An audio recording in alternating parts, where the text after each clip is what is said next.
પાણીમાં એવી અદ્ભુત શક્તિ છે કે તે ન માત્ર તરસ છિપાવે છે પરંતુ તેના દ્વારા તમે તમારા ઘણા પેન્ડિંગ કાર્યોને પણ પૂરા કરી શકો છો. જો દુશ્મન તમને ખૂબ પરેશાન કરે છે કે પછી ધનની સમસ્યા તમારા જીવનમાં બહુ જ પરેશાન કરે છે તો મિત્રો અમે જણાવી દઈએ કે પાણીનો જો તમે યોગ્ય રીતે ઉપયોગ કરતા શીખી જાઓ છો તો બસ તેના માધ્યમથી આપ પોતાની ગમે તે પરેશાનીઓને હલ કરી શકો છો. આપને જણાવી દે કે માણસનો જે શરીર હોય છે 75% પાણી જ હોય છે, જેમાં તમે ઘણી બધી એવી જગ્યા જોઈએ છે જેમ કે મંદિર છે ત્યાં ચરણામૃત હોય છે તે પાણી જ હોય છે, પરંતુ કેવી રીતે તમારે પાણીને ચમત્કારી બનાવી લેવાનું છે અને કેવા પ્રકારે અલગ અલગ પરેશાનીઓ માટે પાણીનો ઉપયોગ કરી શકો છો તે આજના આ વિડીયોમાં અમે તમને જણાવીશું. તો ત્યાંથી આ જાણકારીને તમારે સમજી લેવી. આ જાણકારી તમારા માટે ખૂબ જ કામની છે. પાણી તો તમે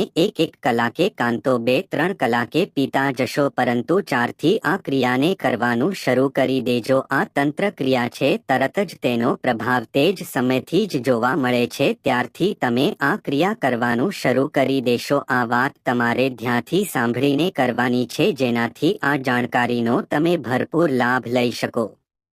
જો તમે પૂરી જાણકારી નહીં સાંભળો તો આપને તેનો એક પણ લાભ નહીં મળી શકે. તો ધ્યાનથી આ વિડીયોને સાંભળો, પરંતુ તેના પહેલા ભગવાન શિવને એકવાર નમસ્કાર જરૂર કરી લેવા. વિડીયોને લાઈક કરી કોમેન્ટ બોક્સમાં ઓમ નમઃ શિવાય જરૂરથી લખી દેવું, જેનાથી ભગવાન શિવની કૃપા તમારા ઉપર પ્રાપ્ત થાય. તો મિત્રો અમે જણાવી દઈએ કે જળ એક એવી વસ્તુ છે જેના માટે માણસો કંઈ પણ કરી શકે છે. જો કોઈ પણ વ્યક્તિને 1 કે 2 દિવસ તરસ્યો રાખવામાં આવે ત્યાર પછી તેની પાસેથી કંઈક માંગવામાં આવે તો તે વ્યક્તિ ખુશી ખુશી 1 ગ્લાસ પાણી માટે પોતાનો કંઈ પણ યોભાવર કરી શકે છે. માણસ ખાધા વગર તો રહી શકે છે, ખાવાની જગ્યા કોઈ પણ વસ્તુ ખાઈ શકે છે, જેમ કે ઝાડવાના પાંદડા ખાઈને તે જીવી જ રહી શકે છે, પરંતુ પાણી એક એવી વસ્તુ છે જે તમારા ઘરમાં જ રહેલી છે, પરંતુ કેટલાક લોકોને આની જાણકારી ન હોવાથી પાણીનો લાભ લઈ જ નથી શકતા.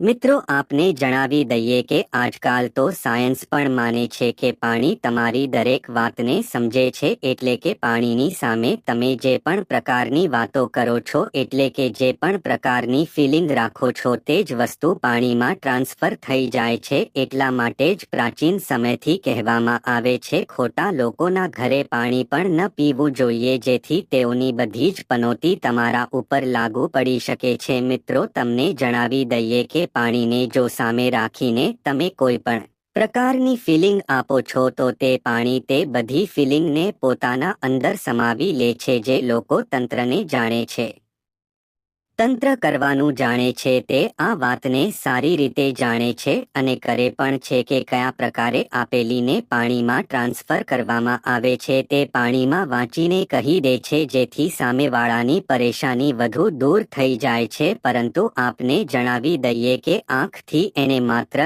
એ જ લોકો કરી શકે છે જે તંત્રને જાણે છે, પરંતુ ઘણા બધા લોકો આ વિડીયોને જુએ છે. બધા લોકોએ તંત્ર નથી કરી શકતા, ન તો તે કોઈ ક્રિયા જાણે છે, ના તો કોઈ એને ચક્ર જાગ્રત કરવાનું જાણે છે. તો તમને જણાવી દઈએ કે સ્વાદિષ્ઠાન ચક્રમાં ધ્યાન કરીને પાણીને વાંચવામાં આવે છે, પાણીમાં ફિલિંગ ટ્રાન્સફર કરવામાં આવે છે, જેથી સામેવાળાની પરેશાનીઓ દૂર થઈ જાય છે. કેટલાક લોકો તો આજ્ઞાચક્ર પર ધ્યાન પણ નથી લગાવી શકતા, તો સ્વાદિષ્ઠાન ચક્ર તો તેના માટે ખૂબ જ મુશ્કેલ હોય છે, પરંતુ ખૂબ જ સરળ એવી પ્રક્રિયાથી પાણીને તમે ચમત્કારી બનાવી શકો છો. અલગ અલગ વસ્તુઓ માટે અલગ અલગ પરેશાની માટે આ પાણીનો ઉપયોગ કરી શકો છો. જેમ કે જો તમારા જીવનમાં શત્રુ ખૂબ જ વધારે છે તો આ વાતનું તમારે ખૂબ જ ધ્યાન રાખવું કે જે પણ વ્યક્તિના જીવનમાં શત્રુ વધારે હોય છે તે વ્યક્તિના અંદરમાં ડર અને ગભરાટ વધુ હોય છે, એટલે કે તેનો કોન્ફિડન્સ લૂઝ થઈ ગયો હોય છે અને તે હંમેશા ડરેલો જ રહેતો હોય છે. તેને કોઈને કોઈ તો સમસ્યાથી પરેશાની રહેતી જ હોય છે, જેમ કે શત્રુએ માટે બને છે, તમારો ધન લૂંટવા માંગે છે કે પછી સુખ લૂંટવા માંગે છે. એટલે કે હર એક શત્રુ હોય છે જેની પાસે કોઈ કારણ જરૂર હોય છે. આવી જ રીતે શત્રુએ માટે બને છે જે તમારી પાસે કંઈક ને કંઈક તો લૂંટવા માંગે છે. તો આ માટે મહાકાળીનો આ મંત્ર પાણીમાં વાંચીને બોલવામાં આવે એટલે કે સામેવાળો જે કોઈ પણ શત્રુ હોય છે તે આંખો તૂટી જાય છે. જે કોઈ પણ તે ચક્રવ્યૂહ રચે છે, કોઈ પણ પ્લાન બનાવે છે, તે કોઈ પણ વસ્તુમાં કામયાબ થતો નથી. તમે તો પાણીને કઈ રીતે વાંચવાનું છે આ ક્રિયાને અને તમારે સમજવી એ તમારે એક કાચનો ગ્લાસ લેવાનો છે કે પછી તાંબાનો ગ્લાસ લેવાનો છે કે આના સિવાય સ્ટીલનો કે પછી કોઈ પણ ગ્લાસ લેવાનો નથી. જો તમને માટીનો ગ્લાસ મળી જાય તો તે ખૂબ જ શુભ માનવામાં આવે છે. આ ગ્લાસને પાણીથી ભરીને હાથમાં પકડતાની સાથે તમારી બંને આંખને ખોલીને પોતાના ચહેરાને જોવાનો છે અને ક્રીમ બીજનો મંત્રનો જાપ કરવાનો છે. તો ક્રીમની સંપૂર્ણ શક્તિ તે પાણીમાં ટ્રાન્સફર થઈ જાય છે. સવારે અને સાંજે માત્ર 2 વાર આ ક્રિયા તમારે કરી લીધી તો પછીના દિવસેથી જ તમે જાતે જ જોશો કે શત્રુના ચહેરા પર તમને જોઈને ગભરાવા લાગશે. આ તમે પોતે પણ કરીને જોઈ શકો છો. જો તમે આ પ્રયોગને સાચી રીતે કર્યો તો તમારા અંદર એક અલગ જ ઉર્જા દોડવા લાગશે કે શત્રુ તમારા નામથી પણ ગભરાવા લાગશે. તમને પરેશાન કરવાની તો દૂરની વાત છે, તમારા વિશે વિચારશે તો તેના મનની સુખ શાંતિ અને ચેન વયો જાય છે. ત્યારે પણ તમે પોતાના શત્રુ વિશે વિચારો છો એટલે કે માત્ર તેનો ખ્યાલ જ કાફી હોય છે મનના સુખનો ચિંતામાં બદલવા માટે. કેટલીક વાર એવું હોય છે કે સામેવાળો શત્રુ હોય છે તે ખૂબ જ સમજદાર હોય છે. થોડું કષ્ટ મળવાથી સારો થઈ જાય છે, પરંતુ કેટલાક લોકો એટલા ખરાબ હોય છે સામેવાળાને કેટલી રીતે પરેશાન કરવા તે વિચારવાથી બંધ જ થતા નથી. બસ પછી આ જ વસ્તુ તેની બરબાદી બનવાનું કારણ બની જાય છે. તો આ ક્રિયાને તમે સારી રીતે સમજી લીધી છે જે પ્રકારે અમે તમને જણાવી છે. આ વાતને ધ્યાન રાખવી કે દિવસમાં સવારે અને સાંજે સૂતા પહેલા અને સવારે ઉઠતા જ બસ 2 ક્રિયા આ કરીને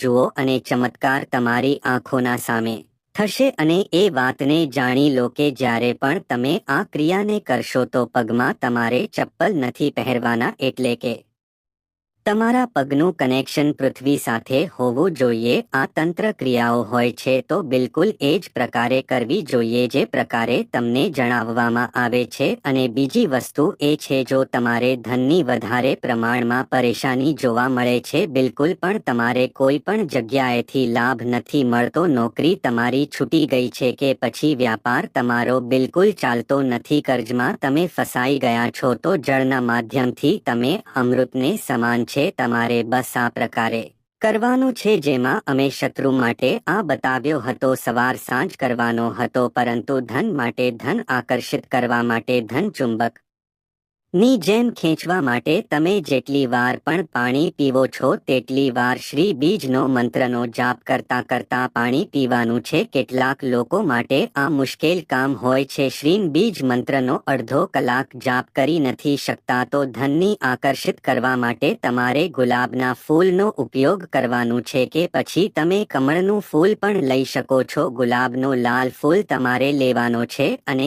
એક ગ્લાસ પાણી લઈને ગુલાબના ફૂલને તેમાં નાખી દેવાનું છે અને શ્રી બીજ મંત્રનું તમારે 1 કલાક જાપ કરવાનું છે. તેના પછી જે તમે પાણી પીશો તે તમારે બધા પાણીમાં ભેળવી દેવાનો છે, જેનાથી તે બધું પાણી અભિમંત્રિત થઈ જાય છે. તો આ પ્રકારે તમારે માત્ર એકવાર જ એટલે કે 1 કલાક માટે તમારે આ પ્રયોગ કરવાનો છે. એનાથી એક વાત તમારે ધ્યાન રાખવાની છે કે રોજ એક ગુલાબનું ફૂલ લેવું જરૂરી છે. કાં તો તમારે રોજ આ ફૂલ ન લેવું હોય તો કોઈ પણ લાલ રંગનો ફૂલ તમે લઈ શકો છો. તે કોઈ પણ હોઈ શકે છે. સુવિધા અનુસાર કોઈ પણ એક ફૂલ લઈ લેવું રોજ તમારે એક નવું ફૂલ લેવાનું છે, એક ગ્લાસ પાણીમાં તે ફૂલ નાખી દેવાનો છે, તે પાણીમાં જોઈને તમારે શ્રી મંત્રનો જાપ કરવાનો છે, અડધાથી 1 કલાક સુધી તમારે શ્રીમ બીજ મંત્રનો જાપ કરવાનો છે અને તે પાણીને તમારે તે બધા જ પાણીમાં ફેરવી દેવાનો છે જ્યાં તમે પાણી જે બધું રાખ્યું હોય, જેથી તમારે વારાઘડીએ તે મંત્રનો જાપ ન કરવો પડે. આ કર્યા તમારે લગાતાર 11 દિવસ કરવાથી નોકરી નથી મળતી તો નોકરી મળવાના એવા યોગ બને છે જેનાથી તમે પણ ચોંકી જશો. જો તમારે વ્યવસાય નથી ચાલતો, કરજો હોય ત્યારે તો તમારે લગાતાર આ પ્રયોગ કરવો જોઈએ.